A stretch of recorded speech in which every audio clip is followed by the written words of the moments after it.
جواد بھی ہم ایک ایسے دھوکے کی بات کریں گے جو ابھی عید کے شو میں آپ کے ساتھ کامران شاہد اور اس کی ٹیم نے کیا، اور وہ بھی بڑا زبان زد عام ہے ابھی ساری بات. ہم نے میں نے کل آپ کا ولاگ بھی دیکھا آپ کے یوٹیوب چینل پر. تو آپ یہ مانتے ہیں کہ خان صاحب نے خود تو جو سیاست کی ارشاد بھٹی اور باقی جو ایسے یوٹیوبرز آپ نے ان کو چیلنج بھی کیا ہے کہ آپ میرے ساتھ لائیو جو ہے نا آپ میرے ساتھ انٹرویو کریں، پوڈ کاسٹ کریں، کیونکہ وہ کہتے ہیں نا پوڈ کاسٹ تو آپ کرنی سے ہے. کسی نے رابطہ کیا کہ ہم ریڈی ہیں آپ سے لائیو کرنے کے لیے؟ یار ان کی اتنی اوقات نہیں ہے کہ میرے ساتھ بیٹھ سکیں. آپ میرے ساتھ بیٹھے ہیں نا ابھی، میں آپ کو بھی چیلنج کرتا ہوں، آپ مجھے کہیں سے پھنسا لیں. دیکھیں بات یہ ہے کہ جو آدمی سیاست کا وہ طالب علم بھی ہو اور جو سیاست بھی آنیسٹلی کر رہا ہو، اس کو پھنسانا آسان نہیں ہوتا. آسان کیا میرے لیے، میرے حوالے سے تو ناممکن ہے. میں ایک پروگریسو آدمی ہوں، آپ کو ذہن میں آپ رکھیں، پروگریسو آدمی ہوں، انلائٹنڈ ہوں، اور میں پراسپیرٹی فار آل چاہتا ہوں. اس کے لیے میں دنیا میں، یہ بڑی امپورٹنٹ بات ہے میں دوبارہ کرتا ہوں، میں پروگریسو آدمی ہوں، میں انلائٹنمنٹ چاہتا ہوں اس ملک کے اندر، اور میں ساتھ پراسپیرٹی فار ایوری بڈی چاہتا ہوں. اس کے لیے ضروری ہے، جو کہ دنیا ہم نے دیکھی ہے، ڈیولپڈ ورلڈ جو ہے، اس کے لیے ضروری ہے کہ آپ کے پاس سائنٹیفک اور ٹیکنالوجیکل پروگریس ہو اس ملک کے اندر.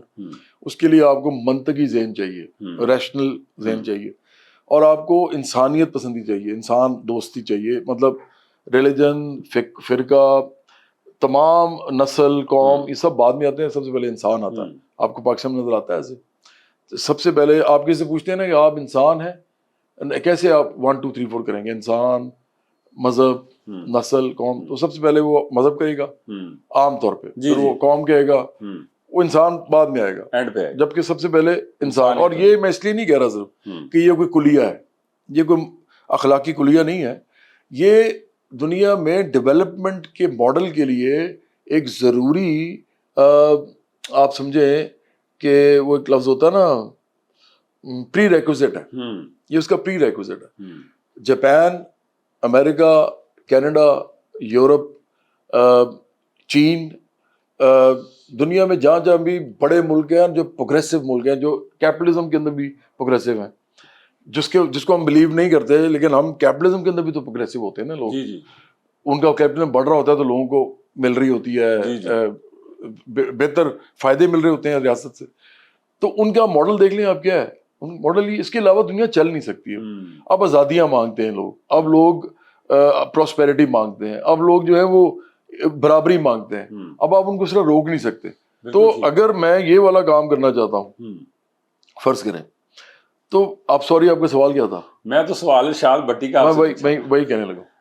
تو اگر میں یہ کرنا چاہتا ہوں اور اس کے رستے میں ارشاد بھٹی جیسے 2% کے بے اوقاتے قسم کے لوگ آپ لے آتے ہیں، اور وہ آ کے میرے ساتھ بات شروع کر دیتے ہیں، نہ کوئی فلسفے پہ، نہ کوئی نظریات پہ، نہ کسی اور چیز سے، بلکہ اس بات پہ کہ میں عمران خان پہ تنقید کیوں کرتا ہوں. وہ تمہاری اوقات کیا ہے؟ تم لوگ نہ تو پڑھے لکھے ہو، نہ تمہیں کوئی عقل ہے کسی کی چیز کی، منہ اٹھا کے تم ادھر بیٹھ گئے ہو. کس لیے؟ کیونکہ تم عمران خان کو سپورٹ کرتے ہو، اس کا نصب نام بنا ہوا ہے، اس کو سپورٹ کرتے ہو، اس کی وجہ سے تمہیں لوگ ریٹنگ دیتے ہیں، تم پیسے بنا رہے ہو، تمہاری اتنی اوقات ہے بس.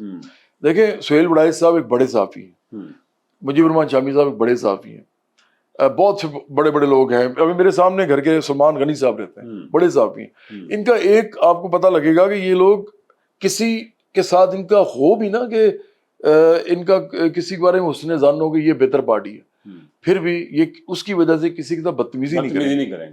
یہ سارے تو، یہ عمران ریاض، یہ آفتاب اقبال، یہ معید پیرزادہ، یہ شاد بھٹی، یہ 2% کے لوگ ہیں. وہ وجاہت ایک بندہ ہے، یہ تو بیچارے 2% کے صحافی ہیں.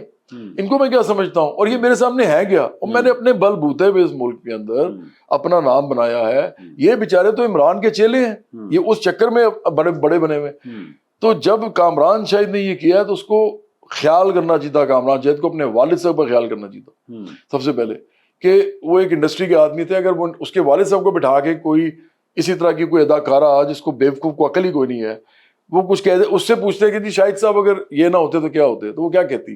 اور کیا چلا دیتا یہ چلاتا کیا؟ اچھا، کیا سہیل وڑائچ صاحب کے بارے میں جو اس نے گفتگو کی ہے کیا وہ چلانا ٹھیک تھا؟ کیا اس کو ایڈٹ نہیں کیا جا سکتا تھا؟ اچھا میں تو ارشاد بھٹی کو اتنی سنائی کہ اٹھ کے چلا گیا بیچارہ، ڈر گیا، بھاگ گیا وہاں سے. لیکن ہمیں پتہ چلا کہ وہ آپ کے ساتھ تھوڑا سا انہوں نے ڈاج کیا کہ وہ طریقے سے وہ اٹھیں پھر آپ کو بھیجیں اور پھر وہ واپس آ جائے. باقی کا شو تو ایسے ریکارڈ ہوا. مجھے انہوں نے کہا کہ شو ختم ہو گیا ہے جواد بھائی، وہ چل نہیں سکتا، دیکھیں یہ ہو گیا. میں نے کہا ٹھیک ہے. مجھے لگا کہ یہ ہو نہیں سکتا کیونکہ 40 منٹ کی ریکارڈنگ ہوئی ہو ہے. چکی تھی. نہیں 40 منٹ کی ریکارڈنگ ہوئی ہے، اور یہ جب سٹارٹ کیا کامران نے تو اس نے کہا کہ یہ 3 دن چلنا ہے، عید کے 3 دن، 3 ایپیسوڈ. تو میں تو بھائی 25 سال ہو گئے ہیں اس فیلڈ میں، آپ سمجھتے مجھے پتا ہے کہ کم از کم ان کو 4 گھنٹے کی تو ریکارڈنگ چاہیے، چلو 3 کی تو چاہیے کم از کم. تو 3 گھنٹے کی ریکارڈنگ تو نہیں ہوئی، 40 منٹ کی ہوئی ہے. لیکن میں چلا گیا، بعد میں انہوں نے اس کو دوبارہ واپس بلا لیا. اور یہ جو وہ جو اداکارہ نے جو کہا ہے نا میرے بارے میں، وہ جو جاہل ہے، دیکھو وہ میرے سامنے نہیں کہا، وہ میرے سامنے اس کی مجال نہیں ہے کہ وہ کہہ سکے، اور اس کو پتہ ہے اس بات کا. یہ تو مجھے شو پہ بلاتی رہی ہے میری تعریفیں کر کر کے کہ آپ آ رہے ہیں پاکستان کے بہت بڑے سنگر. یہ تو وہ دیکھیں، اس نے میرے پیچھے گایا، یہ میرے پیچھے گایا اور اسے کہلوایا گیا ہے اور پھر اس کو چلایا گیا ہے. اس سے زیادہ صحافتی بددیانتی کامران ہے پیچھے، کامران ہے، اور اس کا ایک پروڈیوسر ہے وہ انجم ہے، اور ساتھ وہ میرا اپنا ہی خیال ہے کہ یہ دونوں اس کے اعلی کار بنے ہوئے تھے، ارشاد بھٹی اور یہ جو اداکارہ ہے، میں تو اس کا نام بھی لینا نہیں چاہتا.